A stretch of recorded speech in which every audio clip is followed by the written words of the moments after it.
నమస్తే సుధీర్ గారు. నమస్తే. సుధీర్ గారు, పిల్లల్లో మానసిక బలం పెంపొందించాలి. మనం ప్రతిరోజు చెప్తాం, తల్లిగా చెప్తూనే ఉంటాం, ధైర్యంగా ఉండాలి, ధైర్యంగా ఉండాలి, ఏ సమస్య వచ్చినా మాతో డిస్కస్ చేయాలి, దాన్ని ఎలా ఎదుర్కోవాలో కూడా మీరే నేర్చుకోవాలని. కానీ కొంతమంది పిల్లల్ని చూస్తామండి, చిన్న దానికి బెంబెలెత్తిపోతారు, ఇంట్లో మాత్రం గట్టిగా మాట్లాడతారు, ఏదైనా చేస్తారు. ఏదంటారు చూడండి, ఇంట్లో పులి బయట పిల్లి లాగా. బయట ఎవరైనా అంటే చాలా భయపడిపోతారండి. కొంతమంది వచ్చి షేర్ చేస్తారు, మరి కొంతమంది షేర్ చేయరు. పిల్లల్లో మానసిక బలాన్ని ఎలా పెంపొందించాలి? ఇందాక మీరు అడిగిన ప్రశ్నలోనే కొన్ని విషయాలు చెప్పారు. నేనే చెప్పేశాను. మీరే యాక్చువల్ గా లాజిక్ దాంట్లోనే ఉంది మ్యామ్. ఫస్ట్ ఏంటంటే ధైర్యంగా ఉండాలి, ధైర్యంగా ఉండాలి, ధైర్యంగా ఉండాలి అని చెప్తారు.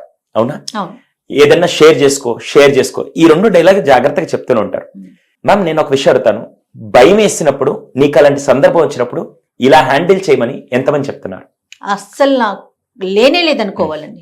ఇప్పుడు ఇంతకు ముందు రోజులు ఒక సామెత చెప్పేవాళ్ళు, మీకు ఐడియా ఉందో లేదో, వీడు ఎక్కడైనా బతికేస్తాడరా, వీడు ఎక్కడైనా జలాయించుకొని వచ్చేస్తాడని చెప్పి చెప్తూ ఉంటారు. ఇప్పుడు ఎందుకు అది మిస్ అవుతుందంటే, వాళ్ళని కేవలం మార్కులతోనే నువ్వు ఫెయిల్ అవ్వద్దు, బాగా మార్కులు తెచ్చుకుంటే, ఫెయిల్ అయితే దాని నుంచి నువ్వేం నేర్చుకోవాలి, దాని నుంచి ఎలా హ్యాండిల్ చేయాలి అనే ఆలోచన మైండ్ లోకి నింపకపోతే ఎలా తెలుస్తుంది? సో దానికే నేను ఈరోజు దీనికి సంబంధించి మానసిక ధైర్యంగా, లేకుంటే వాళ్ళకి ఏదైనా మనోధైర్యం పెంచే విధంగా ఏం చేయొచ్చు అనుకుంటే మాత్రం నేను ఒక 5 విషయాలు చెప్తాను. ఫస్ట్ది, ఎట్టి పరిస్థితుల్లో వాళ్ళకి చేయాల్సిందంటే, ఓటమి వచ్చినప్పుడు ఎలా ఎదుర్కోవాలో వాళ్ళకి ప్రాక్టికల్ గా చూపించాలి.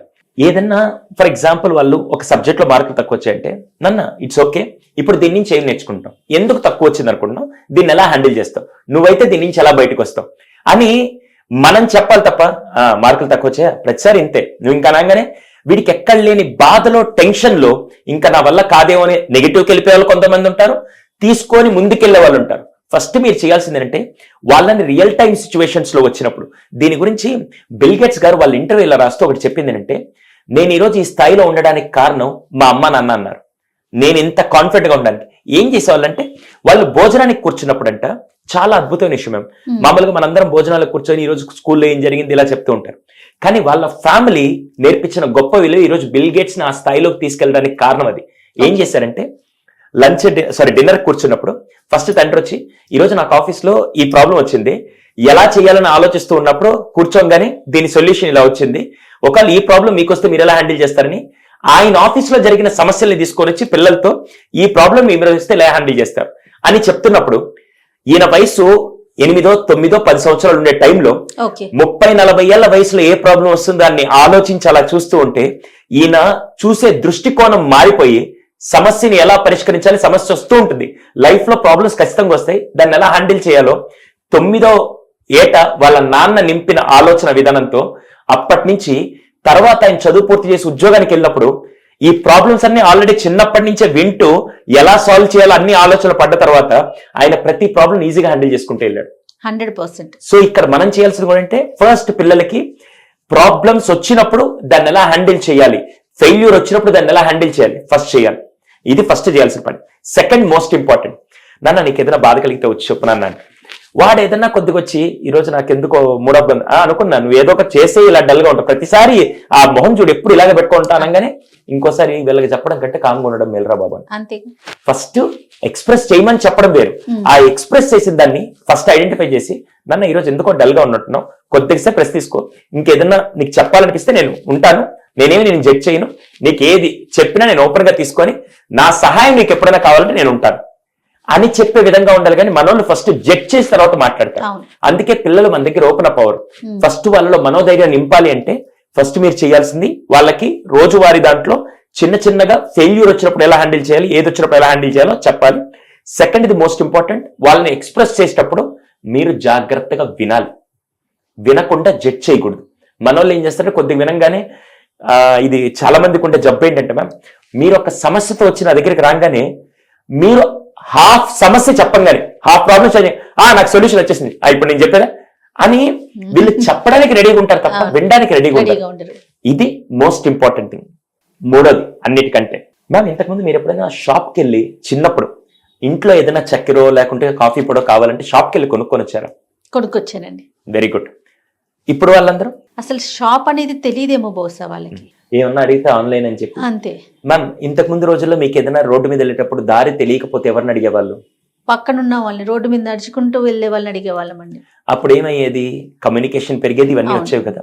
ఇప్పుడు వీళ్ళని ఏం చేస్తున్నా అంటే మనం ఇప్పటికీ అదే చేస్తాం. 200% ఇప్పటికీ కూడా ఎక్కడికన్నా వెళ్ళినప్పుడు అడ్రస్ తెలియకపోతే తాతానో బాబాయనో అన్ననో వయసును బట్టి అడుగుతాం. ఇప్పుడు దానివల్ల ఏమవుతుందంటే ఈజీగా కమ్యూనికేట్ చేయగలిగి ఆయన ఎలా ఆన్సర్ చేస్తున్నాడు, నేను ఎలా అడగాలని ఎక్స్ప్రెసివ్ నేచర్ వచ్చినప్పుడు వాళ్ళలో కాన్ఫిడెన్స్ పెరుగుతుంది. ఈ ఎక్స్ప్రెసివ్ నేచర్ ఇప్పుడు ఏమవుతుందంటే నేను ఒక్కడిని, నేను ఉంటాను, నాకేం అవసరం లేదని ఆ లోన్లీనెస్ లో వాళ్ళ మనోధైర్యం కూడా తగ్గిపోతుంది.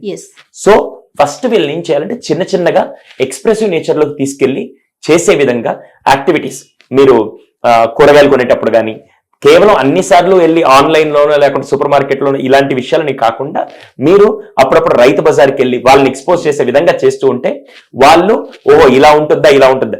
కావాలంటే ఇప్పుడు నేను ఒక విషయం చెప్తాను. ఒక 4th క్లాస్ కిడ్ని తీసుకెళ్లి నేరుగా రైతు బజార్ తీసుకెళ్లి 4 వారాలు తీసుకెళ్ళండి. ఫస్ట్ వారం వాడు కొన్నప్పుడు టమాటాలు 25 రూపాయలు ఉన్నాయి, సెకండ్ వారం వెళ్ళేసరికి 30 రూపాయలు ఉన్నాయి, 3వ వారం వెళ్ళేసరికి 2 షాపులు కంపేర్ చేసుకుంటే ఇక్కడ తక్కువ ఉందని, 4వ వారం వెళ్ళేసరికి వాడు ఎక్కడ కొనాలి, ఎంత క్వాంటిటీ, ఏది క్వాలిటీ బాగుందని వాడికి అర్థమవుతుంది. 100% అండి. ఇది కూర్చొని పెట్టి ఇంట్లో చెప్తే అర్థం కాదు, రియాలిటీకి వెళ్తేనే అర్థం అవుతుంది. ఇది 3వది. అవసరం అంటారా సుధీర్ గారు? సరే మ్యామ్, అవసరం తెలియకపోతే ఆర్థిక మాంద్యం ఎంతైతే మీకు డిఫరెన్స్ కనపడుతుందో పిల్లల్లో రేపటి రోజున డబ్బు వీళ్ళు ఎవరికి అర్థం కాదు. మీరు అన్నిటికంటే ముఖ్యం ఇక్కడ నేర్పించేది ఫస్ట్ నెగోషియేషన్ స్కిల్స్ నేర్పిస్తున్నారు మ్యామ్. నేను ఒక విషయం అడుగుతాను, అదే రైతు బజార్ కిడ్ని తీసుకెళ్ళి అన్నా పోయినసారి నువ్వు 25 రూపాయలు 30 రూపాయలకి ఇచ్చావు, ఇప్పుడే 35 రూపాయలు చెప్తున్నావు, ఎందుకు రేటు పెరిగింది అనే విషయం మాట్లాడితే, ఒకటి బాబు మొన్న లారీల స్ట్రైక్ వల్ల దీనివల్ల ఇది జరిగిందంటే ఓహో లారీల స్ట్రైక్ జరిగితే టమాటాల రేటు పెరుగుతుందా అనేది వాడు నేర్చుకుంటాడు. రెండోది, అన్నా నువ్వు గనక 30 రూపాయలకి ఇస్తే తీసుకుంటా, లేకుంటే నేను పక్కెళ్ళి 25 రూపాయలు తీసుకుంటా, లేకుంటే అక్కడ 30కి ఇస్తున్నానంటే వద్దులే తమ్ముడు తీసుకో అని అంటాడు. అంటే ఇక్కడ ఏం చేశాడు, నెగోషియేషన్ స్కిల్ కూడా నేర్చుకున్నాడు. ఇది ఏ సిలబస్ లో ఏ పుస్తకాలు నేర్పిస్తారు మనందరం అక్కడి నుంచి నేర్చుకొని వచ్చాం కాబట్టి ఈ రోజు ఇలా ఉన్నాం. రైట్. సో ఇది 3rd వన్. 4th అన్నిటికంటే ముఖ్యం ఏంటంటే వాళ్ళ ఎమోషన్స్ ని మీరు ఐడెంటిఫై చేయాలి. మామూలుగా స్కూల్ నుంచి రాగానే ఫస్ట్ ఏమైంది ఏంటి అని కాకుండా ఒక్క నిమిషం వాడు వచ్చాక, మామూలుగా చాలా మంది మేము సైకాలజిస్ట్ అనగానే సార్ మేమేమనుకుంటాం మా ఫేస్ చూసి చెప్పంటే, యాక్చువల్గా చెప్పాలంటే పిల్లల ఫేస్ చూసి, హస్బెండ్ ఫేస్ చూసి, వైఫ్ ఫేస్ చూసి వాళ్ళ మైండ్ సెట్ తగ్గట్టుగా వాళ్ళు ఏ ఎమోషన్లో ఉన్నారో మనం చెప్పగలుగుతాం. ఇది మనందరికి ఉండే థింగే.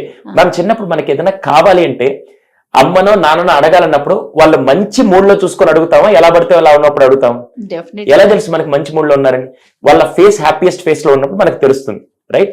ఇక్కడ కూడా మనం చేయాల్సిన పని అదే, వాళ్ళ ఎక్స్ప్రెషన్ అంటే వాళ్ళ ఎమోషన్ ఎలా ఉంది, ఎలా వెంటౌట్ చేస్తున్నారు, ఆ టైంలో ఎలా ఉన్నారు, ఫస్ట్ వాళ్ళ ఎమోషన్స్ ఐడెంటిఫై చేస్తుంటే పిల్లలు ఈజీగా మనకు కనెక్ట్ అవుతారు. అప్పుడు వాళ్ళకు కూడా తెలుస్తుంది, ఓహో నేను అప్పుడప్పుడు కోపంలో ఉన్నప్పుడు ఇలా రియాక్ట్ అవుతుంటే ఇది జరగకుండా ఉంటే బాగుంటుందని. ఇలా చేయడం వల్ల వాళ్ళ ఆత్మస్థైర్యం పెరిగి అది వాళ్ళ మనోబలాన్ని పెంచుతుంది. అన్నిటికంటే లాస్ట్ ముఖ్యం ఇది. ఈ రోజుల్లో మనం ఏది విలువలు తెలియకుండా ఇచ్చేస్తూ మనం చేస్తూ ఉంటాం కదా. ఈ రోజు నుంచి ఫస్ట్ చేయాల్సిందంటే వాడికి ఏది కావాలన్నా వాడు సంపాదించుకునే విధంగా మీరు చేస్తే వాళ్ళలో కాన్ఫిడెన్స్ వస్తుంది. అలానే నేను ఇప్పుడు కూలి పనులు పంపించమనో లేకుంటే వెళ్ళి పనులు చేసుకోమని చెప్పట్లేదు. ఏ వస్తువు అడిగినా ఇన్స్టెంట్ గా ఇవ్వకుండా డిలే గ్రాటిఫికేషన్ చేస్తూ, అంటే ఇప్పుడు ఫర్ ఎగ్జాంపుల్ ఈ మధ్య పేరెంట్స్ ఏమయ్యారంటే, మ్యామ్ మీరు చిన్నప్పుడు సంత అని వినుంటారు, అక్కడికి వెళ్ళి ఒక టాయ్ కొనుక్కుంటే ₹1,000 ఇంకా తర్వాత రాదురా బాబు దాన్ని జాగ్రత్త పెట్టుకొని చేసుకున్నాం. లేదు ఇంకోటి కావాలంటే మనం ఏదైనా మంచి పని చేస్తున్నా లేకుంటే ఏదో ఒకటి మనకు వచ్చేది. ఇప్పుడు వీళ్ళకేంటంటే అడక్క ముందు అన్ని ఇచ్చేస్తున్నప్పుడు ఆ ఈజినెస్ లో నేనేం కష్టపడకపోయినా నాకు వచ్చేస్తుంది, నాకేం చేయకపోయినా నాకు వచ్చేస్తుంది అన్నప్పుడు వీళ్ళు ఎఫర్ట్స్ పెట్టాల్సిన అవసరం లేకుండా సెన్సిటివ్గా వెళ్ళిపోయినప్పుడు ఇది మనల్ని కాన్ఫ్లిక్ట్ చేస్తూ ఉంటుంది. ఇప్పుడు నేను చెప్పినవన్నీ సైకలాజికల్ గా నేను చెప్పాను. ఇప్పుడు ఇన్స్టెంట్ గా ఈ రోజుకి ఈ రోజు ఇది అప్లై చేయగానే మార్పు రాదు. మీరు స్లోగా చేస్తూ ఉంటే వాళ్ళకే తెలియకుండా వాళ్ళలో కాన్ఫిడెన్స్ పెరుగుతుంటుంది. ఇప్పుడు నాకు సైకిల్ కావాలంటే నేను ఒక 6 months కనుక ఎఫర్ట్స్ పెట్టి ఇలా చేసిన తర్వాత అప్పుడు ఇది సంపాదించాలి నేను అని చెప్పే మైండ్ సెట్ డెవలప్ అయితే అప్పుడు వీళ్ళు నెక్స్ట్ లెవెల్ వెళ్తారు మ్యామ్. మానసిక బలం ఆటోమేటిక్ గా పెరిగిపోతుంది. ఖచ్చితంగా మ్యామ్. ఎందుకంటే ఇప్పుడు నాకు సైకిల్ ఇక్కడ విషయాలు టాయ్స్ అని కాదు, కాకుంటే ఇప్పుడు నేను సైకిల్ కొనుక్కోవాలి, దానికోసం ఎంత అవుతుంది, ఒక 3,000 అవుతుందా, 1,500 నేను పెడతాను, 1,500 నువ్వే సంపాదించుకోవాలి. ఈ 1,500 సంపాదించి నీకు 6 months టైం ఇస్తాను. ఈ 6 months లో నువ్వేమేమి యాక్టివిటీస్ చేస్తున్నావు దానికి నేను బదులుగా ఒక 10 రూపీస్ ఇస్తా, నువ్వు సేవ్ చేసుకో, 20 రూపీస్ సేవ్ చేసుకో, ఇలా సేవ్ చేసుకో, నాకు 1500 నువ్వు చేయంటే అప్పుడు వాడికి ఎలా చేయాలి, ఏ స్ట్రాటజీ అప్లై చేయాలి, ఏమేం చేయాలి అనే దాంట్లో ఒక ఇండివిజువాలిటీ నేచర్ డెవలప్ అవుతుంది. ఇది చేస్తే వాళ్ళలో రేపటి రోజున ఏది చేయాలన్నా ఒక ప్రాబ్లం వచ్చినప్పుడు వెంటనే ఆగిపోకుండా దీనికి ఏ మార్గాలు ఉన్నాయని వాళ్ళ మైండ్ సెట్ పెరిగి మనోధైర్యం, మనోబలం అంటే ఇదేనే మేడం, ఇక్కడి నుంచి చేయొచ్చు ఇలాగా.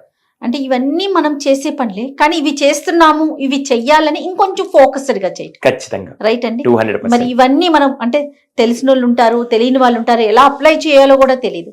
వారి కోసమే మీరు ఏదో కొత్తది ఒకటి తీసుకొచ్చారు. ఇక్కడ చాలా మంది మీరు అన్నట్టే వయసు వచ్చిన తర్వాత ఇప్పుడే పిల్లలకి ఆర్థిక విషయాలు చెప్పడం ఎందుకు ఇలా అని చెప్పి వదిలేస్తుంటారు. కానీ ఇప్పుడు పిల్లలు చాలా స్మార్ట్, వాళ్ళన్నీ స్మార్ట్ గానే ఈజీగా 10 ఏళ్ల పిల్లాడు ఇంతకు ముందు ఏదైతే నేర్చుకున్నాడో ఇప్పుడు 6 ఏళ్ల పిల్లాడు నేర్చుకునే స్థాయిలో ఉన్నారు.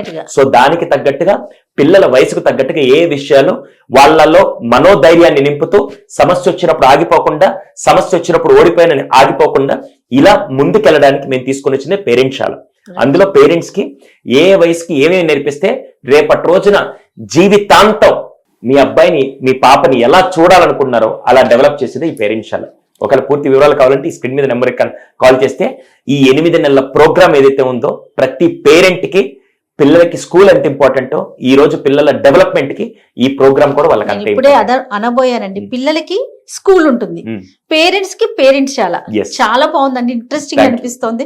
బట్ మీరు తీసుకుంటున్న టాపిక్స్ కూడా, అందులో మనం చర్చించబోయే విషయాలు కూడా చాలా అద్భుతంగా అనిపిస్తున్నాయి సుధీర్ జీ. డెఫినెట్ గా ప్రతి ఒక్కరు దీన్ని వినియోగించుకోవాలని కోరుకుంటున్నాను. నమస్తే అండి. నమస్తే.